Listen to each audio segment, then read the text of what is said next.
मुताबिक ये थी कि क्लासिकल थ्योरी का कंसेप्ट आया, तो इसके मुताबिक हमने देखा कि ये हमारे पास with increase the temperature intensity increase, ठीक है, कंटिन्यूसली इंक्रीज, लेकिन जो कि गलत बात थी क्लासिकल के मुताबिक, ठीक है। तो क्लासिकल थ्योरी गलत थी। और उसके बाद ये चीज़ें फिर बाद में हमें पता चली कि limitation are need to revise the some parameter of classical theory, कि हमें यहाँ से फिर पता चला कि हमने क्या सीखा कि क्लासिकल थ्योरी के अंदर कुछ चीज़ें जो थी वो रिवाइज़ करने की ज़रूरत थी।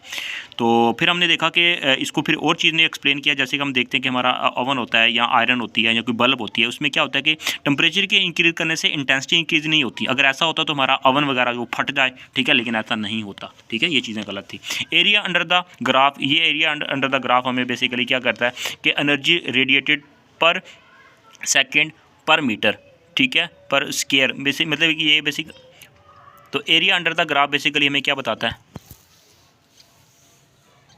एरिया अंडर द ग्राफ ये हमें बेसिकली क्या बताता है कि energy radiated per second per metre square, ठीक है। एरिया अंडर द ग्राफ ये del phi over time area, ये हमें यहाँ पे वाट पर मीटर स्क्वायर, ये हमें एनर्जी की वैल्यू देता है, ठीक है, एमिटेड जो हमारे पास एनर्जी होती है।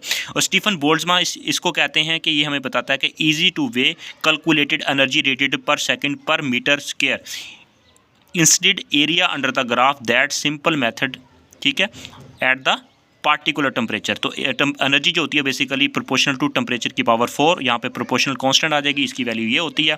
और ये हमें बेसिकली एनर्जी का और टेम्परेचर का रिलेशन दिया, तो इसी को कहते हैं Stefan Boltzmann law. Very very important. Area under graph gave us the energy radiated from hot object at particular temperature. Very important.